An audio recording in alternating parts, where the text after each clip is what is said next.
You're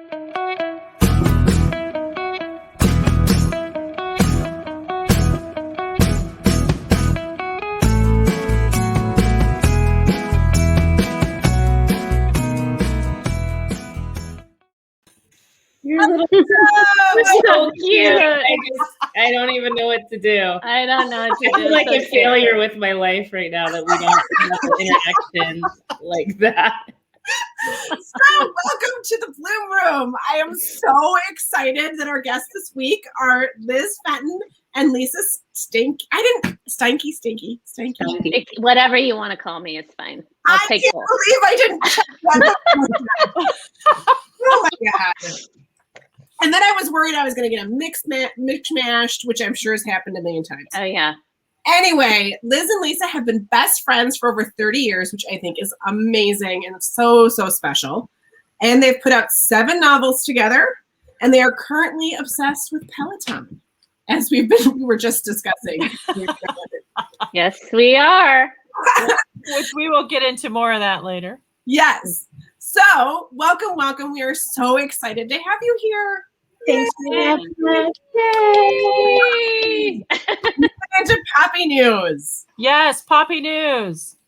So, it hasn't been an extremely busy week this week. I think spring is setting in and it's getting warmer and things are opening up and everybody's like rushing out to be with the flowers and all the, be out in the beautiful weather and et cetera, et cetera. But anyway, we do still have some great stuff.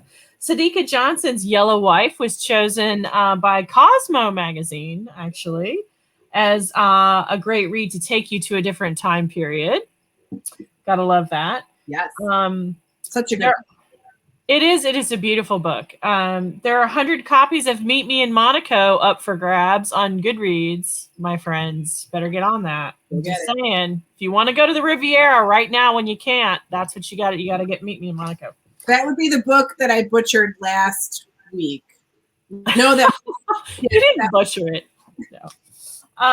And then finally, we have a Girls' Night In package. So this is a Mother's Day gift. Makes a great gift that you can get. And you can choose between either the Kindred Spirit Supper Club by Amy or Not My Boy by Kelly Simmons. And in that package comes some really beautiful wrapping, a little mystery gift, and also a fantastic book scents candle. Yeah. And it's a brand new scent. Amy, what's the scent? So the scent is called Undercover. It is the scent of sandalwood, cedar, and the possibility in the pages of a brand new book. So it smells like a new book, which I think is kind of amazing. You can read a new book and smell like a new book and have all these beautiful.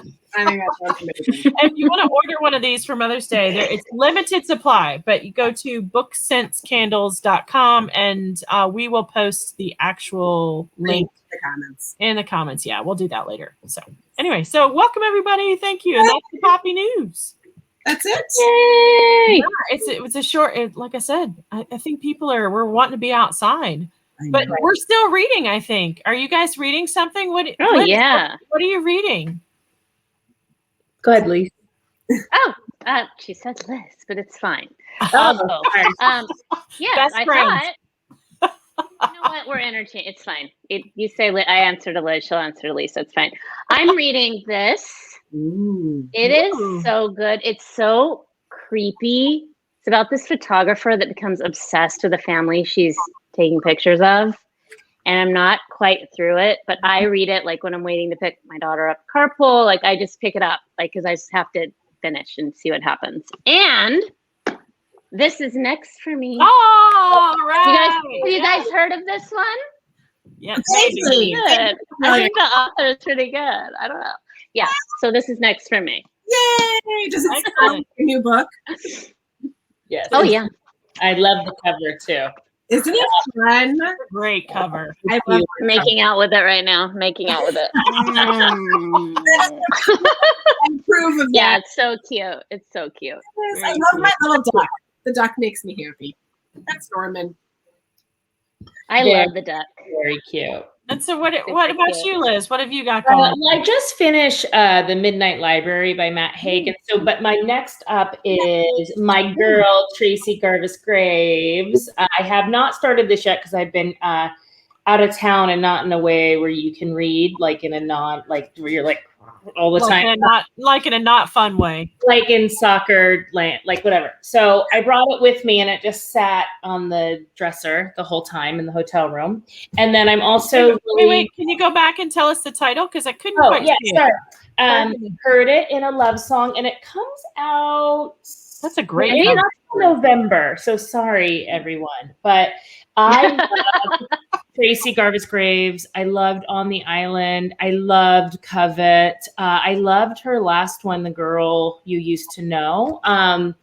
And so she is just really a great author. And then after that, I'm going to read Michelle Gable's new one. Michelle lives here in San Diego with us, so she's a personal friend of ours, and I'm excited to read this. I can't wait to read that myself. There's a couple of books set in World War II in bookshops that all look fantastic. And let's face it, readers love reading books about bookshops. I do. They really do. And libraries. And libraries. Why? I don't know. But what is that? It's just a thing that goes on. We were just talking about it. So it made Matt Haig's it was so good anyway, but it just made it just even more interesting to have the library element. There it is. I think part of my TBR is right here. You got to read it, Amy. I honestly think it's my favorite book so far of 2021. Really? Yeah, and I was in a little bit of a slump. I was kind of in a slump, and it pulled me out. And Lisa's been putting on this. I mean, I've read a lot of books this year, but Lisa's always like, I'm reading this, and I'm reading this, and I'm reading this, and I'm reading the Kindle. And I'm like binge watching the old 90210. I saw that on Instagram. I was like, oh my God, does it hold up? And you said, yes, it holds up. It does. So, I don't want to. Well, we talk about it. We have a podcast called We Fight, so we don't have to. We were kind of talking about what we were binging. All I'm going to say, because I don't want to digress, and Lisa knows I'm about to digress, and I won't, Lisa. You can digress. It's okay. The way they handle some of the it just feels, it holds up, but it feels old. Like they try to deal with racism, but in a really cliche way. And then it's just like, hello at the end. They're like, okay. And they didn't really solve the problem. And then now it's a lot everything's of misogyny, a lot of between Brenda and Brandon. It's fine. I had to work through, even my husband in the racism episode, he's like, is that really how they're resolving it? And he was not even watching, he was just listening, sitting in bed. I was like, yeah. I had the bright idea of watching Girls Just Want to Have Fun with my 14-year-old. And I was like, oh my God. There's this whole scene where he does Tune in Tokyo to her breasts. And I was like, holy crap. And she was shocked over and over again by how off the charts, inappropriate it was. Our society has come a long way, I think. What's that? The 80s movies were pretty. They were pretty bad. Bad. And I've watched some of them with my kids. I'm like, oh, I forgot they went in the closet and did that, or I forgot she was nude in that scene. But it's there's a party scene in all of them. Someone's naked, but you forget. Because in the 80s, it was fine if we watched it. No one cared. I read this whole article how she wakes up in the convertible, and I'm forgetting her name, with the main character, and she's like, "Did we have sex?" She blacked out. And 16 candles. 16 candles. Yeah, she could have been date raped, and she's just like Samantha, right? Yeah. Or is it the other one? No, the wig. Is it the one with the wig, that they cut her hair? Oh yeah. Yeah. I remember. Inappropriate. Sorry to put us on a tangent. No. I enjoyed watching it, but it's things will upset you. It's amazing. You know what it shows? I think kind of incredible growth, right? Right. It's actually a positive thing. You look back and you're like, holy hell. Yes. I'm glad that we're not there anymore. No one's going to go in Tokyo. Yeah. Bad. Amy, are you reading something? You just had a book launch, and you're able to read. What have you got, babe? It's been a few days since I've read it, but I am reading People We Meet in Vacation by Emily. Oh, I just read that. Of course you did.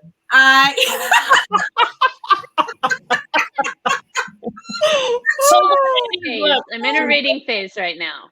I'm in a reading phase. It is so wonderful because it is two best friends, a boy and a girl, and they had a falling out, and so they're going to do one more road trip or one more trip together, and it's kind of back and forth to their earlier trips and then the current present day.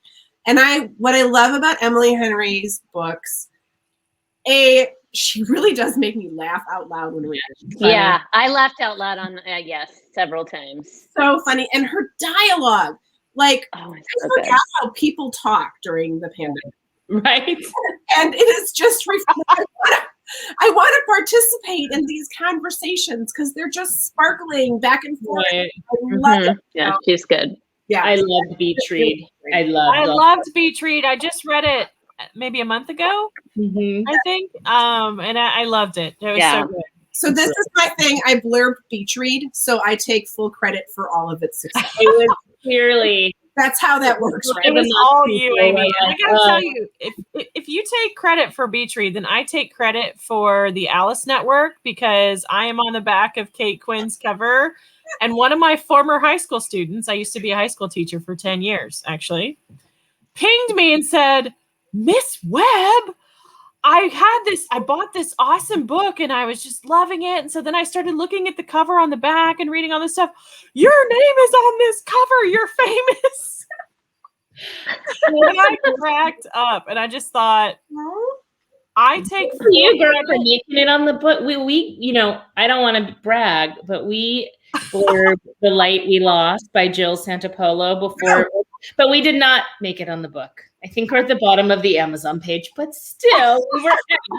You're probably we were just happy to be nominated.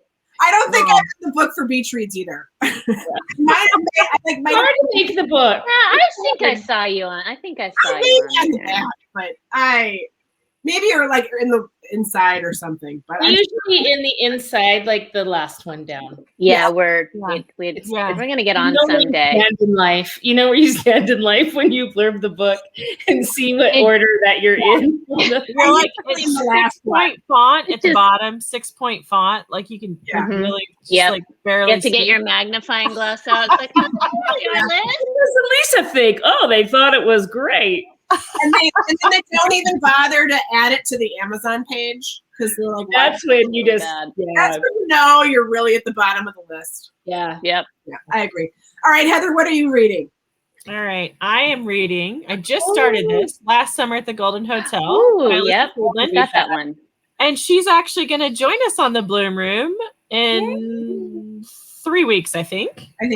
So excited to talk to her. So this is I just started, but it's at this hotel in the Catskills. Did you guys say you read it or you got it? We just got it. We just got it too. Okay. Yeah, it's a hotel in the Catskills that, sort of the rich and famous go to unwind, but it's kind of getting run down and they're looking at selling it. And there's a bit of a family feud happening and scandals erupt, et cetera, et cetera. It looks like it's going to be funny and light and fun. And I love her covers. Yeah, it's a great cover. Covers.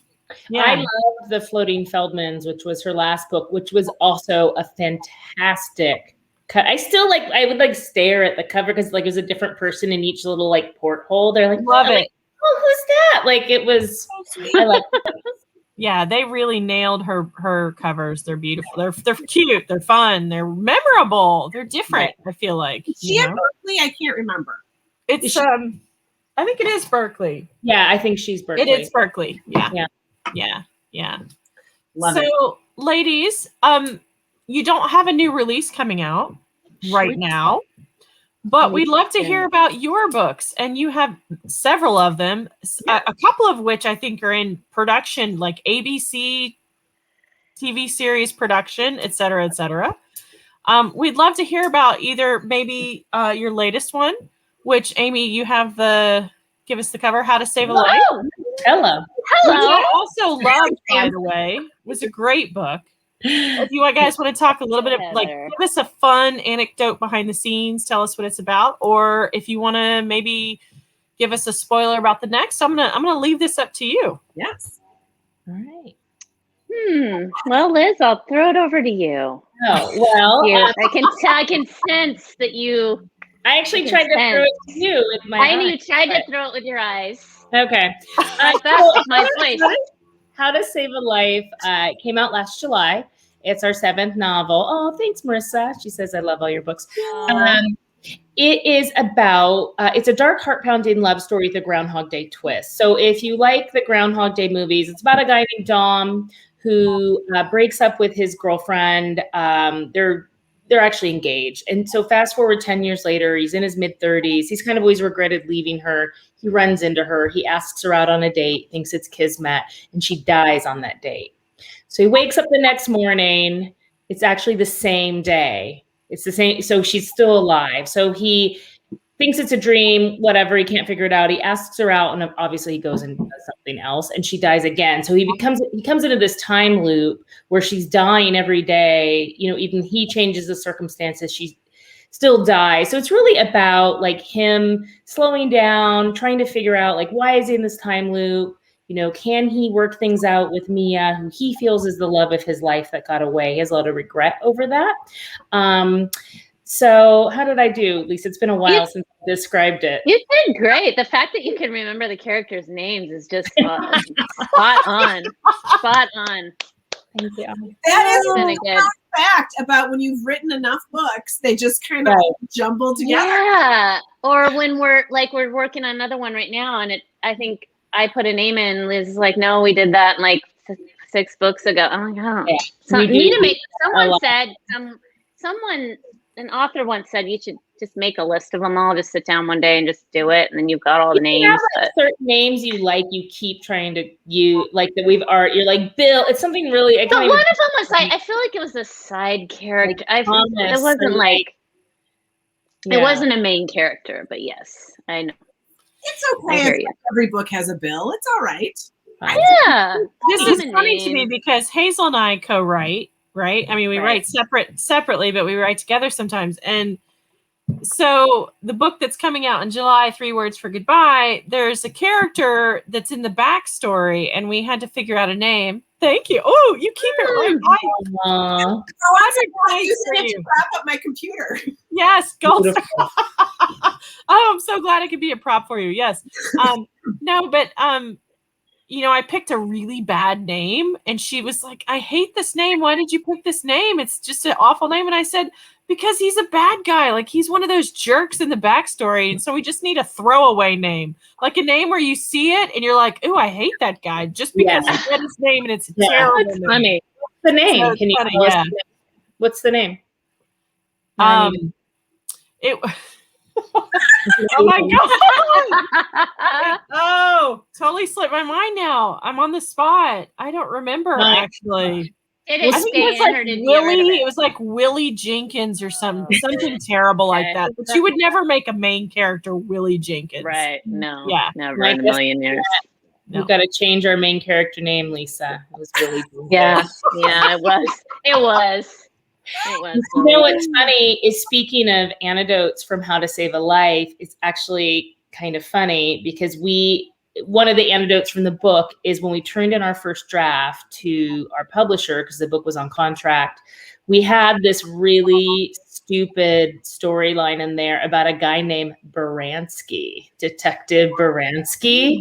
And there was a thing with the carnival and this ride, and he was investigating, and we turned in the draft, and our editor came back, and she was just like, this storyline's got to go. And I think we kind of knew the whole time we were writing and it had to go. It was, as I was writing, I was like, this is stupid. But we kept like us taking it all the way. And and then we gave him a stupid name on top of like a stupid plotline. I don't know what we were doing. She's like, I don't think you meant for this to be in the book. We're like, that's how she would talk to us. And we're like, yeah, we think you're right. Yeah, we had to go through and cut the poor Baranski, hit the cutting room floor. Sure did. In his amusement park investigation. So now we'll never know. You're never gonna know, Heather. You're never gonna know. But it was a plot line for a while. Oh, I love that. Oh There my was some God, look mechanical. what Sharon is saying. Oh, of course. Yeah. Of course it is. I love it. Oh, that's so funny. I think we put him in a trench coat or something too. We were having a problem. I think I think we made the name worse by the situation we put the guy in, the poor guy. Oh, well, you know, this is what we do as authors. We create people and we torture them. right. We really do. We really do. So, Liz, I noticed you have very lustrous, straight locks. Thank you. Would Feels you care to good. share how you came about this lovely hairdo? Well, I'm Lisa and I both are obsessed with this, although she did not bring hers into the shot. So, Lisa, you talk about it while I demonstrate. Okay, so it's a Dyson, and we both started with the Dyson just blow dryer, which is amazing because it doesn't fry your hair and it does a really nice job of smoothing it. But then Dyson came out with another version with all these parts. Right now, as you'll see, Liz has the straightener on it, and you get your hair wet and you dry it just a little bit, and then it dries and straightens at the same time, but it does not damage your hair. It has some crazy technology that I could never explain to you, but something goes on with the way the air circulates in the thing, and then when it goes down, what's that? It's like the vacuum technology. Yeah, it's similar, but not a vacuum. So you're not going to lose your hair in the process. It's quite safe. Very good. I use it all the time. It's so, and then my daughter used it the other day and I was like, wow, your hair looks amazing. What'd you do? She's like, I use that Dyson blow dryer. She hardly ever blow dryer. She's 10 years old. So do you need to have curly, like any kind of curly hair at all, or is it better for straight hair? Or? Okay. It doesn't matter. And has different attachments. Like it has a round brush and a flat, and it has a curling iron attachment, or it also has curling iron attachments. Right. So your hair doesn't even have to be all the way dry for those. Wow. Yeah, you just wrap it. But if you only want one thing, like if you always wear your hair straight, you could just buy the brush one and it's cheaper. Right. We have like the mother load one that has like I have curly hair naturally. Lisa, you have wave naturally. Yeah. I have like bad situation. If I let it air dry, it's like, yeah. See, I have to let my hair air dry. Otherwise, I'm out of You're luck. lucky. Mine looks like curly. Marissa, it was a hair product. It actually was something like this. Wow. That's magic. It was, but it was, it was a hot tool, like hair dryer. It was not a curling iron though. Mm-hmm. Right. As I recall. I love that they invented it. You invented one for your book. That's awesome. Yeah. You could have invented it. It was fun. They went on, it was girls' night out. They went on QVC or on Shark Tank, and then Shark Tank stayed in that book, right? We just shortened the scene, right? Right. Yeah, so they went on Shark Tank and then QVC, and love it. That's hilarious. It's fun. So, ladies, we have a question here. Trisha wants to know, what's the TV show that's being developed? Which one is it? Which book? It's for the year we turn 40. And you were right. It's in development with ABC. In fact, we just had to sign some papers today to kind of keep it going, you know, how it can take for a while. But we're excited about it. And they've really taken it. Like we had a conversation with them on the phone, and they just really got it. Like they're all women in their 40s, and they really got what we were trying to do with the book. So I think it'll be really cool when it happens, right? Very optimistic. Yeah. It's a process for people who don't know what happens when a book is either bought. So it can either be optioned, which is like renting the rights, sort of. Right. Or they can buy the rights outright and own it, but then they need a lot of people to get on board. They need a director and a producer. They need a script writer. Sometimes the author writes the script, sometimes not. So you need all these people to get on board. And so it can be very fast and it can be very, very long. But it sounds like, you've got things moving behind the scenes there, signing paperwork again. That's great. Well, yeah, we got lucky where we went from the option to development stage really fast. That's amazing. But then we've been in the development stage, and I think COVID. It's Yeah. moved networks, and so we'll see. I mean, I think they have the pilot written. It's just a matter of whether or not it'll get picked up. But it'll be called Happy Birthday, Avery Scott. Love that. Oh, Yeah, isn't that cute? interesting. Yeah, and I think at this point it's a half hour. Yeah, If I remember correctly. It's they kind of changed moved around something. like lengths and things. They're trying to kind of figure it out. But right now I think it's a half hour series. Are you looking for like traditional network or like It's ABC. Well, yeah, but then I think now I think now they might be looking at CBS All Access. So Right. To your question, Marissa asked a question. We won't have a say in casting. We're like the janitors. Like, I mean, every deal is different how they structure it. But we got a janitor deal, so like we usually hear about the stuff after it's announced. It's like, Yeah. This is an interesting process. What? that was a very I interesting. said we get by the way, we've moved networks email. Yeah, so we're not even completely sure what's going on at this point, but it's still, the ball is still rolling. So that we know that much. They just This is why we have agents to help us sort of navigate all of the the legal stuff and They just re-up the option, so that's always good news. They just absolutely. Yeah. I'm excited for you guys. I cannot wait. I've been watching, like, when you announced the stuff, I just kind of went, everything's happening over there, because you guys are on a Fox affiliate too that's local. Will you tell us about that a little bit? We do a monthly book club there with our local San Diego. It's Fox 5 San Diego. And so they were just really awesome. And we were doing it in studio until COVID hit. And now we do it remotely, which has been really interesting to do live TV remotely every month. We did it separately for a while, and now we're together. But that has been, you want to learn how to be on live TV, like go remotely from your house. Yeah, with your iPhone and like some AirPods that may or may not work and a Wi-Fi that may or may not work. Every time it's like we're ready and we're just sitting there and we've got the shot set, and then at the last minute, like 1,000 things every single time. But it always goes. I mean, it always ends up happening, but it's just like this mad scramble behind the scenes, and then there we are. But have they talked about maybe you coming back into the studio soon, or? They haven't yet, but hopefully they haven't. I would think so. Maybe by fall at the very least. I would think so. I mean, we're in California, so things are opening up. Maybe a little bit slower than some other places, but they are. So it'll just be a matter of whatever tier we're in, or whatever color the tier is, or. Yeah, and we have tiers over here. We're looking forward to it. It's if I never have to like FaceTime on Lisa's phone, like use FaceTime on Lisa's phone for that again, I will. It will be too soon. But we're really appreciative for the opportunity, and it is really fun to showcase 4 books a month. Is really, really a lot of fun.